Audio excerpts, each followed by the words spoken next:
UFC Vegas 14, we have the Irish Dragon, number 7 ranked Paul Felder, stepping in on 5 days' notice to take on Rafael Dos Anjos in the lightweight division, 155 pounds, man. But before we get into all that good stuff, I do need to introduce you to my co-host, AJ. AJ, how are you living, bro? I'm doing very well, Derick. We're living nice out here. How you living, man? I'm living very well, man. We had a very solid weekend at the All Factors Considered camp this past weekend, man. So I want to do a little bit of a sleeper recap. Now, to sum it up from all of our sleepers, folks, if you are not paying attention to what we're putting in the beginning of this episode with the sleepers, you're missing out every single weekend. Let's just sum it up. Out of 6 sleepers, we had 4 finishes, 2 50K bonuses, and a fight of the night. Now, I do have to note, AJ, you got the fight of the night and both of the 50K bonuses. So I'm going to give you that one, man. But I did have one. It was a TKO, round 3, Ramiz Brahimaj. He got his ear basically cut off of his head with the elbow from Max Griffin, man. It was disgusting, but it's gruesome, and that's what we signed up for. That was your sleeper, man. But let's get into a little bit of recap, man. What was your takeaway from the Santos Teixeira fight, AJ? If you had to take one major takeaway, what was it? One major takeaway for me, Derick, for specifically the Santos and Teixeira fight, I guess, and also kind of the Arlovsky Tanner Boser fight, kind of in general, is you can't count out these old crafty veterans, man. They're showing up. They're showing up and proving us wrong, even from, all the way from Russia with Alexander Volkov all the way to all back to last week's fight. But specifically for the Teixeira Santos fight, man, the big thing is Teixeira came out looking crisp, as well as Santos. Teixeira made Santos look normal size, where usually he looks like a monster.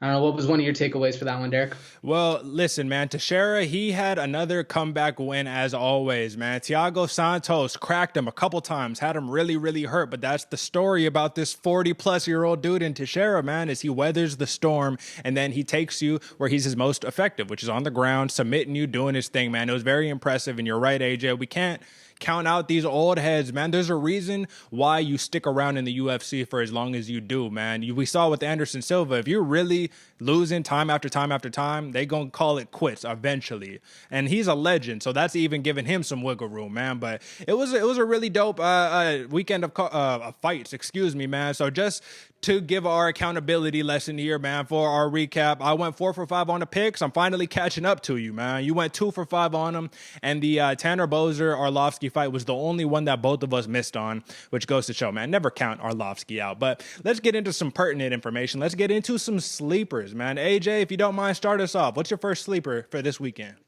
My first sleeper for this weekend, Derick, is Don'Tale Mayes versus Roque Martinez. Now, dude, these big boys can strike, all right? This Don'Tale Mayes, this is another big man who's a very technical striker, all right? He'd rather throw punches in bunches and flashy strikes than the heavy leather. But, he is a 265er, so he can crack, all right? Then the thing about Roque Martinez, all you got to know, Derick, big heart, big body. This dude throws heavy leather and can absorb all the punishment you throw at him, all right? Now, I don't expect this fight to go to the ground, and that's why I picked this for a sleeper. This will be a striking battle, and I expect Mayes to maintain distance, throwing shots from range, while Martinez just walks him down, trying to get that KO head takeoff. You know what I'm saying? I don't expect this fight to be very long, but it should be a lot of fun. So I'm excited for what's to come. What's your first sleeper, Derick? Right on, man. Well, you just said you went to an anti-wrestling bout for the sleeper. I have a wrestling bout here for our sleeper, man. And let me explain why. So I have some straw weights here. We have the UFC veteran, Randa Marcos, who is facing off against a highly, highly touted prospect in Kanako Morata. Now, let me start off with Randa Marcos, man. So the Quiet Storm, Randa Marcos, UFC vet, man, fighting out a final round MMA up in Ann Arbor, but she's had all types of different camps at all types of different gyms, including TriStar up there with Faraz Zahabi and Michigan Top Team as well. And out of all active women strawweights right now, man, Marco, she's third in total fight time, man. So experience is absolutely no problem for her. And she likes to fight against the cage or on the ground. How do I know that? Well, once again, Randa Markos, she is third of all active strawweights in not only control time, but top position time as well. She's second in top position time. So she's basically at the top of a lot of different UFC records in that strawweight division, man. She is a BJJ purple belt who has 5 submission wins in her career. She's ready to get it, man. And this is why she's being fed to the absolute wolves, man. So let me talk to you about one of my favorite fights on this whole entire card, or fighters, which is Kanako Morata, man. So she's very short, 5'1", very tiny, strawweight, but she's 11-1 and making her UFC debut right now. Fighting out of Tokyo, Japan. She's a southpaw who won a gold medal at the 2012 Asian Wrestling Championships. Literally, when you look up photos of her, you see way more pictures of her in a singlet than you do doing any type of MMA experience, man. And after making her debut in 2016, she won the strawweight championship in Invicta, man, in only her second fight in Invicta, which is incredible. Like, they were trying to give her a title fight in her debut in Invicta. So this is how highly touted of a prospect she is. The point is this, man. Murata, what she's looking to do is she's going to stand in front of you, feint, and use her kickboxing to set up a takedown and try to take your back every single time. That is what we're doing. And when she can't get the takedown, she's a little cocky, man. She says she likes to fight opponents at their best strength. So if you're a striker, she's going to strike with you, and it generally works, man. And really, she's just all around a really fun grappler, man. I saw her do a cartwheel to advanced position on a down fighter, and she even throws Superman punches, which is a rarity in the strawweight division. So she says she prefers chokes because women's limbs are way too flexible, and at least you know what you're getting with the choke. So I wouldn't be surprised to see a finish. I wouldn't be surprised if this does not go to the distance. Who do you have next, AJ? Next up, Derick, I got Luis Smoka versus Jose Albert Quinones. All right, now Luis Smoka, he's been in the UFC for a long time, but he's largely unknown by the fan base. Very well-rounded, and he's going to bring the pressure and the pace to the fight. Now, he got absolutely smothered in his last fight by Casey Kenny, so I'm looking for him to come out and make a statement to show us why he still belongs, Now, Jose Albert Quinones, this dude's got big heart, and he doesn't take a backward step, all right? He's got that Mexican heart in him. He did get exposed in his last fight in the Sugar Show, but he has had a long time off to gather himself and improve his game. I'm choosing this fight specifically for a sleeper because both these fighters need to show the UFC brass in the world why they matter and why they belong, especially in the 135-pound division that is largely ignored by the rest of the world, I think both fighters know this to be true, and I'm expecting them to deliver. What you got next on the sleepers, Derick? All right, man. I got some welterweights here that are both coming off of big losses, man. But these are two really highly touted prospects again, man. I got Alex Morono facing off against Rhys McKee. Now, let me talk about Morono real quick, man. He is a former LFA welterweight champion. He's a Brazilian jiu-jitsu black belt, and he's a Taekwondo black belt fighting out of Fortis Gym up there with Saif Saud, who, I'm telling you, Fortis MMA, Fortis Gym, I really like that gym out of Texas, man. They got killers out there. And one of my favorite things about Morono is he loves to scrap, and he actually said one of the biggest influences that got him into MMA was watching The Matrix. So homeboy trying to be on some Neo hype, you know what I'm saying? But in terms of fighting, man, dude's last big win came against Max Griffin, who he just saw literally cut a dude's ear off of his head, man. So that was very impressive to see that. And in terms of the fighting, ability, man, this dude, he could take you down. He can get the submission off you. That's really where he's most dangerous, but he's tall in his stand-up, and he likes to bang it out, and that's one of my favorite things about him, man. So the real damage is coming from that check left, and it's coming from that left high kick because he gets it up there real quick. Like he's, just a little whoop, bow to your head, you're asleep. But this dude, Rhys McKee, AJ, man, let me tell you about this dude. He is, Skeletor is his nickname. This dude is running through cats, all in the regionals, all in the lower, circuits and whatnot. And what happens when he takes his first UFC fight on short notice? Who do they feed him to? Khamzat Chimaev, man.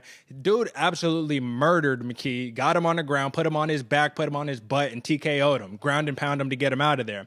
But before that, man, McKee, he's a former lightweight regional champ before moving up to 170 and getting that UFC contract, man. He has 10 wins, and he's those 10 wins are at a 70% knockout clip, man. So he's getting people out of there. But what's important to know is this dude is like 6'2", you know what I'm saying? Got like a 78-inch reach, and he's popping you with the jab, but he's knocking these dudes out volume based, which is really weird. He's not just popping you and you're going to sleep. He's overwhelming you. So imagine a Max Holloway with real deal power. You know what I'm saying? That's kind of how this dude fights. Now, My one worry is that McKee, he is very aggressive and he stands really heavy on his lead leg. And you know, in the UFC, that's damn near a death wish right there, because if you don't check the kicks, which he doesn't, oh, it's going to be a long night. But I think this is going to stay up on the ground. I think these two are going to duke it out.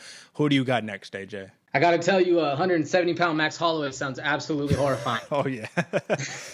Next up, for my third sleeper, it's actually a main card fight. I got Kay Hanson versus Corey Mckenna.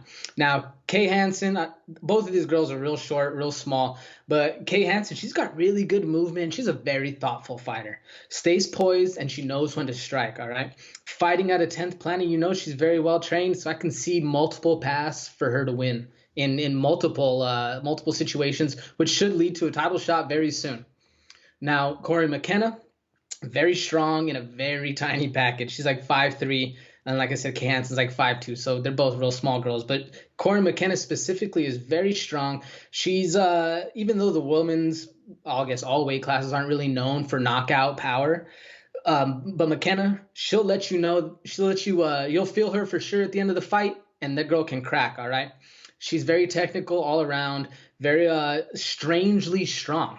You wouldn't expect it from her, but man, she'll drop you with a lead jab. It's absolutely impressive. And now she's fighting at a team alpha male, so as well, you know she's coming prepared. This fighter's a sleeper to me for a couple reasons, Derick. The women's division is largely overlooked, and I believe the fighters will bring the action to the fight and show us why that we need to pay a lot more attention to both the technicalities and the vicious ferocity that women's fighters can bring to the sport. Now, both fighters like to keep it standing and keep the intensity high, and I personally expect to see a very high-paced striking match. What do you think? What you got next, Derick? All right, man. Well, I got a main card on our hand as well for my third and my final sleeper. I got your boy, Eryk Anders, facing off against Antonio Arroyo at 185 pounds, man. And I'm going to break this down, you know, for real once we get to the actual picks. But, man, I just got to give some praise to your boy, Eryk Anders. Dude's a 3-year UFC vet. You would think he'd been in the league for 10 years by now. And he's faced killer after killer without one complaint, man. He has big wins over names like Brendan Allen, who's fighting on this card, Marcus Perez, and Gerald Mears chart, but he also has losses to way bigger names like Lyoto Machida, Thiago Santos, and Khalil Roundtree, right? But one thing is clear, man, your boy, he comes to fight. He brings the fight always, man. And listen, he's an aggressive southpaw striker with 8 of his 13 wins coming by knockout. He likes to get it done on the feet, and he's also got a little bit of a wrestling background, but I mean, let's take a step back. This dude was a football player. Dude played football at Alabama University. Like, he's basically Greg Hardy, but way more, you can't say way more successful, but in my eyes, you know what I'm saying? He's a much more well-rounded MMA fighter than Greg Hardy is coming out of that you know, pro experience football and all that stuff, man. So I do want to note, man, Eryk Anders, he started off his first 5 fights in the UFC. He averaged about 2.5 takedowns. The last 5 fights, he's completely abandoned that. We're keeping it on the feet. Now, Antonio Arroyo, man, first off, if looks could kill, this dude murdered me 10 times. This dude is super supremely stacked in terms of being a specimen. Like, you just look at him and he just looks incredible. Dude's got a super sculpted physique. Now, he's got 4 knockouts, 4 subs, 1 decision, and dude earned his UFC shot through the Dana White Contender Series in Brazil in 2019. Finished 8 of his 9 wins fairly evenly. Like I said, 4 knockouts, 4 subs. That means he can get it done anywhere, right? And only his last 3 fights. He has 12 fights in his career. Only his last 3 have gone past the first round. You know, you step up to the real deal, to the big boys in the UFC, that's going to happen, but it's impressive nonetheless, man. So just keep an eye when he switches to his southpaw stance, because dude loves to throw big kicks, man. He has real pop in his shots, and if he catches you when you don't got your hands up, it's going to be a long night. But you got to remember, the dude who he's fighting, your boy, Eryk Anders, this dude could get his head taken off and still come walk forward and fight you. So we're going to get into it a little bit more once we hit the main card, which is next. You know what I'm saying? Because that's the end of my sleepers, dog. So Brendan Allen, Sean Strickland, that's where we're going. I don't know why I thought the prelim was the main card. It's okay. Let me get it off then. Brendan Allen, Duke Rufus Sport MMA facing off against Sean Strickland. Now, what's the caveat to this, AJ? Brendan Allen got his fight against Ian Heinisch scrapped last week, and Sean Strickland beat the brakes off of a Jack Marshman last week, right? So like I said, Team Quest, Dan Henderson versus Duke Rufus at Rufus Sport. What are your thoughts on this fight, AJ? Well, Derick, my thoughts, man. Brendan Allen, he's on one hell of a run, right? 7-fight win streak, very strong wrestler, but this boy can throw heat. Watch for him to keep the pressure up and throw tons of strikes, try to outstrike and hurt Strickland, and take the fight to the ground where he can easily get a finish either by ground and pound or submission. It's kind of how we've seen it done for Brandon Allen. You know, he's made a name for himself so far in these last, couple fights, and he's proved strong so far. But Sean Strickland's a longtime vet. Very slow, very smooth, composed style. And I'm looking for him to strike off the back foot and show Allen something he hasn't really seen before. Strickland is big, strong, and very experienced. I'm predicting this fight really to be very technically fought, with Allen leading the dance for the most part and keeping that pressure and output very high. I think Strickland would be able to outmaneuver and weather the storm of the young buck and have his experience shine through really and get the decision win over Allen. I'm going Sean Strickland by decision. Derick, what do you got? Well, what's interesting to me about this matchup, man, is first we have to give the caveat. This is a 195-pound catch weight here. So this is not a 185 bout. This is a little bit bigger, right? And both of these fighters have nearly identical measurements, man. Allen is 6'2" with a 77-inch reach. Strickland is 6'1" with a 76-inch reach, right? But this is where the game kind of diverges for me, man. Strickland got to watch out for that rear naked choke because Brandon Allen, he has 10 of those. 10 wins by rear naked choke if we're going back to his amateur days. That means that's his favorite submission attempt. That means that he don't got to think about it. It's going to come automatic. So Strickland, being a long dude, you got to watch out for that, man. And if Allen doesn't get the sub, you got to watch out for the ground and pound because he will knock you out quickly. But we just saw, like I said, Sean Strickland beat the brakes off of a very, very tough Welshman in Jack Marshman, dog, and where he landed 106 significant strikes and he was talking shit to him the entire fight. It was hilarious and it was scary just because if dude was like, why won't you fall? Punching him in the face like, fall like that. I've never seen something like that before. But this is where I make my decision, man. Strickland has defended 81% of all takedowns that have come his way in his UFC tenure. And with this being, or actually Kamaru Usman, last time he was taken down was by Kamaru Usman, the current 170-pound champion. And Usman was only able to take him down twice. We know what Usman is capable of. So with that being said, and, this being a 195-pound catch weight, I am going Sean Strickland, and I am going third round knockout. So, there is that. You feel me? Now let's get into the next one, which is, I guess is my sleeper. So I already kind of gave you a little bit of a breakdown. Eric Anders and Antonio Arroyo at 185 pounds. But let's get a little bit of insight here, man. Let me tell you my thoughts real quick, AJ. I really think Anders is going to need to keep this fight on the feet if he has a chance of winning. But I think that the only way, like where Anders is most effective is when he's actually brawling, man. That southpaw moving forward and hitting you with strikes that you do not see coming. But Arroyo, he has a rear naked choke and an arm triangle in his last 5. So we know if you're pressing the pace, dudes will get those subs on you, man. What do you think about this fight? What are your thoughts on this? Well, like you said, Derick, Eric Anders, he's in it for the brawl. Yeah. So he's going to be throwing that pressure, bringing him forward, stepping forward. And he's actually very technically strong in his striking. And has this tricky KO power to him that I really enjoy watching as a striking fan. He's very strong, likes to walk his opponents down and keep that pressure up. Personally, I actually think this fight's kind of a toss up for me. It's a brawler versus a guy who's very long or lanky, or I guess I shouldn't say long. I think they're both around the same height. He's only 2 inches taller. In Arroyo, he's only 2 inches taller. Versus a more technical kind of punches and bunches striker where it can go either way, because every puncher has his day. But I think either way, the key to victory is going to be whoever can weather the other person's storm and get the best exchanges in the shots. You know what I'm saying? Personally, for me, what did it? I'm going Arroyo KO round 2, strictly because he rocks that Zia symbol on his arm, brother. There you go. Mexico strong, Let him know, man. That's interesting, though, man, because I'll tell you what, one thing I really love about Arroyo is dude's got a beautiful, bouncy karate stance, man. I really like that. I love it. But AJ, I heavily factor in UFC experience when I make my picks, man. And it's an intangible measurement, man, that can completely change the outcome of the fight. So with that being said, I've seen Anders in some of the worst possible situations you can be inside of that octagon and still never give up, never quit, not even give an ounce of quit in him. So I'm rolling with your boy, Eric Anders, by a decision win. So next one, we got Kay Hanson. Tell me about Kay Hanson and Corey Mckenna. Give me your actual full analysis and breakdown on that one, AJ. Perfect. That's what I was going to say. I gave you a little snippet earlier, tried to keep it short, but now I'm going to break it down a little bit more. And like I said earlier, Kay Hanson, very good movement and a very smart fighter. She recently opened up on bloodyelbow.com about her past and her past trauma leading to pitfalls in her early career, and how now that she's resolved these issues, she's reignited a love and a passion for the sport of fighting. And man, that as a fan, that's what you love to see. You love to see, because as a kid, I don't know, everybody has their own different upbringing, but most of the time you have parents involved, or at least you hope you have parents involved, and sometimes they're a little overbearing. And as a good studious child, you're just trying to learn and grow. And thankfully, Kay Hanson has been able to separate the emotional from the mental of the sport and learn to grow and actually take her fight to a new level. I see nothing but greener pastures for Hanson, and especially in the future with a clearer shoulder in her heads. So Corey Mckenna, though, like I said, short, compact, and packs a ton of power on that small frame. McKenna's a powerhouse in the making. She's not really well known, and a lot of people kind of overlook her because she's so small.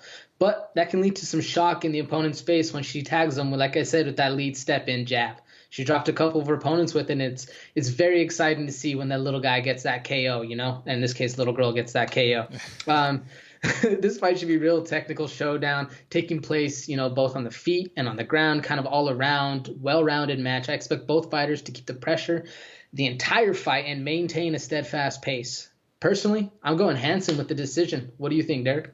Well, man, I hate to rain on the parade, AJ, but as much as I really do like Corey Mckenna as a prospect, man, I just think she is so out of her league right now facing Kay Hanson. We have to give a little bit of context here, man. Kay Hanson's UFC debut, she submitted Jin Yu Fry, who was a former atomweight champion in Invicta. So her UFC debut was versus a champion.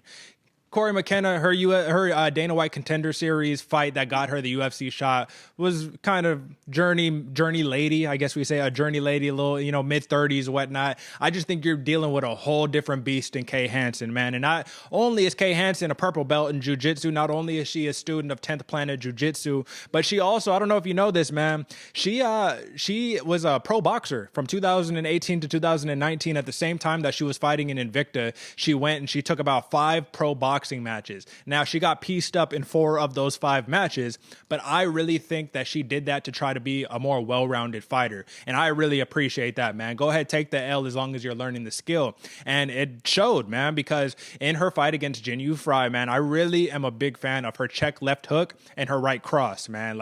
I just truly feel that Hanson has real deal power at 115 pounds. In comparison to Corey Mckenna, like you said, she's compact, she's small, she's deceiving with her power, but I can only go off of the tape, man. And in the big leagues and Dana White Contender Series, it was a lay and pray bout. That's what it was the entire fight. Which I'm not saying that there's something wrong with that, but Kay Hanson, man, she's aggressive when she's on her back and she's looking for subs all day long. You leave your arm out and she will break it. She'll go for a Kimura, she'll go for any arm lock, man. So I do think Hanson is a much better grappler than she is a wrestler. I think McKenna is a much better wrestler than she is a grappler, which is what makes this an interesting matchup. And listen, man, I'm going Kay Hanson submission round 2. I think her submission game is going to be way too strong for McKenna. It's going to be a good wake-up call, and they're going to send McKenna, you know what I mean? I think this is a tune-up fight for Kay Hanson, if there is one in the UFC. I know it's a little harsh, but that's my pick. So let's move on to the next one, man. Next, we got, who do we got here? Oh, we got Julian Marquez versus Saparbeg Safarov, man. Now,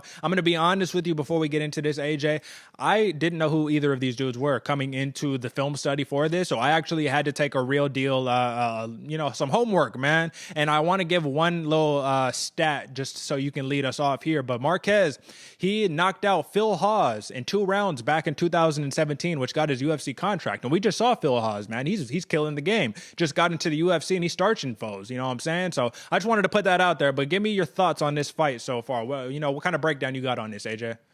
Derick, it's funny you mentioned that Philip Hawes fight, because that's when Julian Marquez jumped on the scene for me. I just happened to be on a Tuesday night bored watching ESPN Plus, and Julian Marquez absolutely put it to him.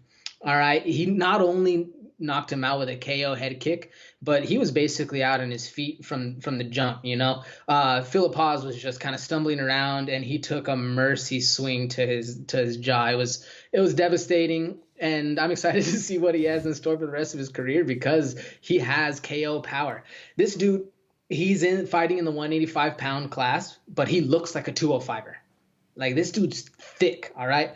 Marquez is a fantastic wrestler. He's got an iron chin. But what I like most about him, Derick, and I'm sure you'll agree with me, this dude is a dog, all right? His UFC debut, he interviewed, and he was taking an interview, and he quoted the great Mike Tyson and saying, everybody has a plan till you get hit in the face. And that's one of the truest, comments in all of fighting. But Marquez added on to this by saying that, he sets up game plan all camp long, planning.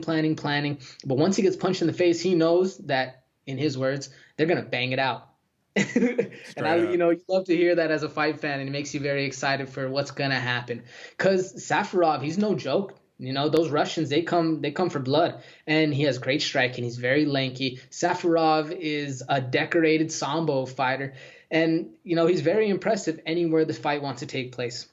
He did get choked out early in round 1 in his last fight. But, what was impressive to me, the one significant strike he landed, Derick, it was, an Anderson Silva kick to the face on Rodolfo Vieira. But when he landed that strike, only significant strike of the fight, he was able to close Vieira's eye up by the time he got choked out. But if it would have gone any longer, doctor would have stepped in. It would have been a dub for him. I think this fight, for me, is going to be action-packed. Fireworks from the jump. Both fighters are very strong and very skilled, and I think it's going to be a dog fight. Personally, I'm going Marquez, KO, round 1. What you got? Well, listen, man, I'm glad that you noted the Sambo background for Safarov, because you cannot not note that, man. He's literally a master of sport in combat Sambo. And, if you're American, you probably don't know what master of sport is, but in a lot of other countries, they have that. You go to school for a sport, which is, something I think that they should implement here, but that's a different conversation for another time. Now, man, I have to note this, man. I really love seeing Safarov. He's not had very much luck in his UFC, career so far. All 3 of his losses, he got finished in all 3 of those losses, and he has his one win in the UFC has come by decision. It was kind of impressive, but not really. But one thing I love is his transitions, man. Similar to a Morata, like I was talking about earlier, man. He has very flashy transitions to take your back. You know what I mean? He's so good it's master of sport in Sambo. Come on, what are we talking about here? But Julian Marquez, this is going to be the big differentiating factor for me. He capitalized on his opportunity when he got into the UFC by, doing my boy dirty. He did my boy, the dentist, Darren Stewart, mad dirty, man. And he caught, first off, Marquez brawls. I said he got pop on his shots, man. So he got Darren Stewart in a bad spot and then ended the fight with a crouching guillotine. Not a standing guillotine, a crouching guillotine. And that speaks volumes to me because Darren Stewart is a hard guy to get out of there, man. So Safarov, he has a 6-inch reach advantage over Marquez, but being that Marquez likes to grapple, and like we said, Safarov's a Sambo master, man. I think that that reach advantage is only going to help Marquez tie him up with those long limbs. You know what I'm saying? So we're going to see some dirty boxing. We're going to see some strikes out the tie clinch from Marquez. And with that being said, I'm going KO round 3. Get it out early, man. And now we have hit the co-main, man. So I want you to tell me about these fighters, AJ, if you can, because while these are names, while one is relatively newer than the other, I feel like these are very knockout artist fighters who don't have the most hype behind them. Like if you ask a casual, they probably don't know who either of these dudes are. So we got at 170 pounds, Abdul Razak Al Hassan, that is a mouthful, versus Chaos Williams. What are you thinking about this fight, AJ? Man, Derick, I'm actually really excited for this fight because what you said, they're largely unknown. I mean, Al Hassan has 12 fights, Chaos Williams has 11. It's very young in the game, but they are coming for blood, all right? Al Hassan, this dude is thick. I'm pretty sure I wrote like 5 C's over here. There's a continuous C because this dude, he fights at 170, but he has tree trunks for legs, all right? He did come in a little heavy in his last fight against Lazez, but I'm interested to see how he looks on the scale coming forward. It's going to be a tell-all. You come ready for the fight, usually you look pretty good, and they are fighting at 170, which is a pretty fast class. Now, Oh, Hassan's super heavy hands, and he throws bombs. All right, we all know what happens when you carry a lot of muscle, you throw heat, you have some gas tank issues, which Al Hassan has, But I'm hoping he's learned from his last fight and remedies these problems. All right. Now, Chaos Williams, very fast, very smooth, and he has, again, tricky, deceptive power. He can knock you out when shots you don't even see coming. You don't even know that anyone, just simple that I forgot the Chinese word, but they say death touch. He's got death touch. Chaos Williams can come for your head, all right? In the octagon, he looks small and the skinnier fighter, but this boy can crack. Now, I'm predicting this fight's going to be a ton of fun. Both fighters hit hard and have strong chins. The difference maker for me will be that it will be if Williams can fight off the early pressure of Al Hassan and use Al Hassan's aggression to counterstrike, or will Al Hassan be able to control the whole fight, land those heavy strikes, and leave with an early dub? Time will tell. Personally, I'm going Williams KO round 1. What you got, Derick? Interesting. Well, listen, man, if there's one thing we could say about this matchup, we know it's not going to the distance. I think that's pretty clear, right? These dudes knockout artists on both ends. Chaos Williams, even though he does have some decision wins on a couple submissions, his submissions are just those guillotine submissions. That's not a true submission artist right there. That's a dude who was able to snatch somebody's neck and get him to tap. So this is going to be a stand-up affair, man. I really believe it. Al Hassan, 10 wins, 10 knockouts. Williams, 10 wins, 4 knockouts. Come on. But here's the thing, man. Williams is on a 7-fight win streak, man. You know what I'm saying? And either he goes the distance or he gets you out in the first round. There's literally no in between. So what's going to be the difference maker to me is that Al Hassan, man, there's literally only one place in that octagon you don't want to be when he's in front of you, and that's with your back to the cage. And I'll tell you why. Because Al Hassan steamrolled Nico Price and walked him down in that position, knocked him out. Fought Sabah Hamasi. He fought this dude twice. In the first fight, let me see. In the first fight, he knocked him out with the left hook with his back against the cage. And in the rematch, because the first fight, I will admit, I think it was Herb Dean reffing, he kind of pulled the fight a little bit early, one of those, I'm not really knocked out. So Hassan said, okay, that's fine. We can fight again. What do you do in the rematch? Uppercutted him, a Street Fighter uppercut to put him out, to get him out of there. Where was he at? His back was against the cage. So if your back goes against the cage versus Al Hassan and he does not gas out, you're going to sleep. There's no ifs, ands, or buts, man. So as was mentioned earlier, though, man, Chaos Williams, this dude, or I hope I mentioned this, but he walked through Alex Morono, which is the dude I was talking about earlier, one of my sleeper fights, right? Or he knocked him out in his one round in his UFC debut, man. But he does run into a real problem. So Al Hassan has the gas tank issues. Chaos Williams, you put him on his butt, I mean, he's probably not going to get up. So that's his problem. So if we can see a standing affair, I think Al Hassan's experience is going to be too much for Chaos Williams, man. I'm going with a knockout round number 2 from the big boy, man. So the moment we've all been waiting for, the main event, man. I'm really hyped up about this fight, and I think that there's nothing that we can say to break down these fighters. If you don't know who these fighters are, you literally don't watch the UFC. I mean, these are some of the top names in the sport, right? So we got the Irish Dragon, number 7, Paul Felder, versus RDA, Rafael Dos Anjos, man. We got Duke Rufus Sport versus Kings MMA.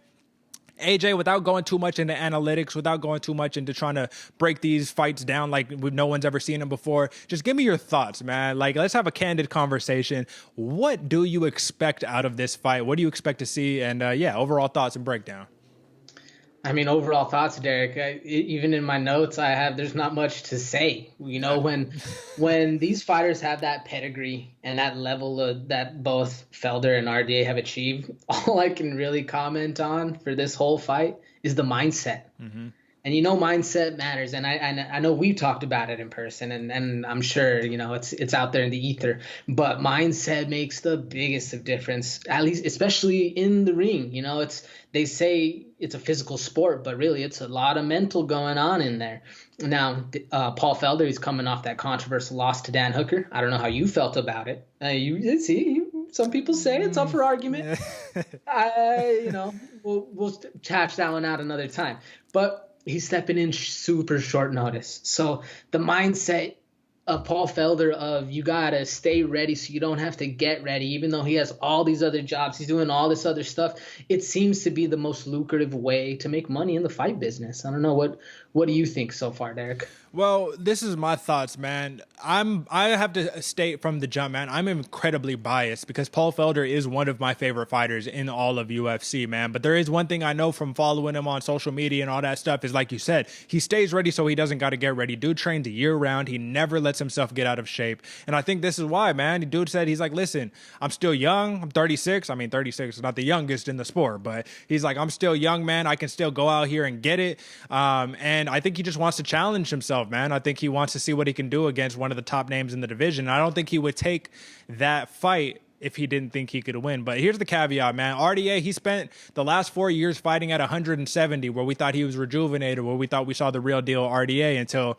what happens? You run into a 1-4 streak in your last 5, and he decides to make the jump back down to 155. So that's going to be the real difference, in my opinion, man. We know Paul Felder, he's going to come out with some spinning attacks, some knees, some elbows with that Muay Thai style. We know RDA likes to wrestle, throw big strikes, clinch, all that good stuff. But the one game changer that allowed me to make my decision is this, man. RDA, he's fought a killer last 5. So has Paul Felder, we just talked about. But if you've spent the last 4 years, you cannot replicate game speed. We talk about that in any sport. You cannot replicate game speed. So the last 4 years, your game speed has been against bigger, slower welterweights, right? How are you going to adjust when you go back to 155 with these dudes? I know that's where he spent the majority of his career. Dude has 29 wins and 13 losses in his career. Experience isn't a problem, but how do you replicate that? How do you get straight back into 155 mode? Let's get it. I don't know. I don't know, because you're fighting the best of the best. This is not a Hazma Chimev where he's just fighting kind of scrubs and prospects that are jumping up weights and all that. That's not what this is. You're fighting the best of the best at these divisions. And RDA, former champion, man. I just think that Paul Felder, even though he's coming in on 5 days notice, I really believe that his acclimation to that 155-pound division, and dude's just a beefy, strong dude, man. I think he's going to take it by decision. Now, it's contrarian because you never pick the dude who comes in on 5 days notice to win a decision match. You never do that. Everyone would probably be expecting a knockout, but that's just how I see it. Like I said, I'm biased, but I'm hoping I'll roll through with this pick, man, because if he loses, he says odds are most likely Paul Felder's done. He's going to call it quits. Or no, actually, he said if he wins, he's going to call it quits. If he loses, he's going to have to go on the redemption tour. And, nobody wants to see you chasing that win, in the final X amount of fights of your career. So I'm going Felder with the decision, man, but you didn't give me your pick. What's your pick on this one? Derick, real quick, you said something interesting in that last bit about RDA going from 170 to 155, how the speed won't translate, and will he have that game time attitude, that game time speed like you were talking about? But I wanted to pose a quick question on it. What do you think will the power differential transfer? Will he be able to handle more veracity of strikes because he was handling them? Well, I guess he wasn't handling them well in 170 because he was losing the fights, but he was able to, take more punishment there, grow a little bit on the chin, and be able to weather a bigger storm, leaving to when he goes into 155, kind of a bigger, more improved RDA. I don't know. I guess for me, RDA, he's a future Hall of Famer. He's found a little bit of hardship. So I do believe that a title run lies through RDA for any young up and comer, but I don't believe that's why Felder took this fight. You know what I'm saying? Yeah. I think Felder took this fight specifically for 3 things: pride, clout, and the almighty dollar. You know what I'm saying? Yes, sir. He saw an opportunity to take that cash, and he's grabbing it and running. I'm also in the boat with you, Derick. I'm going Felder, decision win, because he's ready. He's good. He's been working out. He's got the gas tank to go, and I think he is going to be a little too fast for RDA. And I think mindset comes into the thing. RDA he's on that tail end, and he's suffered some losses. Where Felder, he's hungry and he's looking for a cash grab. And you always got to love a man who's willing to do whatever it is to get that money. Yeah, you're right, man. And just to kind of answer, that question that you posed, that's I don't have an answer, you know. That was my answer, is that I don't have an answer, because that's one of the things I wrote in my notes, is that we just have to see how his power translates from 170 to 155. I feel personally, and this is just my opinion, I don't know anything, I feel like he might be a little sucked dry, man. You know, when people go back to those lower weight classes, they're not as, you know, you're not as hydrated, you're not, you know, as big as you would be, you know, when he was sitting there at 170. So we will see, man. In all honesty, I wouldn't be mad if either of these individuals win. I wouldn't be mad if either of them win, because I really respect both fighters as staples of the sport. But I would like to see Paul Felder go out with, call this quits, win, go to your comment. You're killing it in the commentary game, man. Just, you know, stick there. Go take the Michael Bisping, take the DC approach, and just go get your bread there. You don't got to get punched in the face for a living no more. Dude already had to get part of his lung removed, you know, from one of these fights recently. So that's what we got, man. We gave you the sleepers. We gave you the picks. We gave you the recap. We gave you just about everything. Now, all that's left is for you to go mess with us over on Verdict. Go get your picks in. Follow us on Instagram at All Factors Considered. And let us know who you rocking with, man. It's going to be a really fun weekend of fights, and we got a lot of good fights coming up as well. So you got any last words for the people, AJ? Nah, man. Just love the love, and I want to see you guys next week. Thanks for having me on again, Derick. Oh, always, man. So yes, until next time, folks, that's it for us this week. We'll catch you on the flip side. Peace.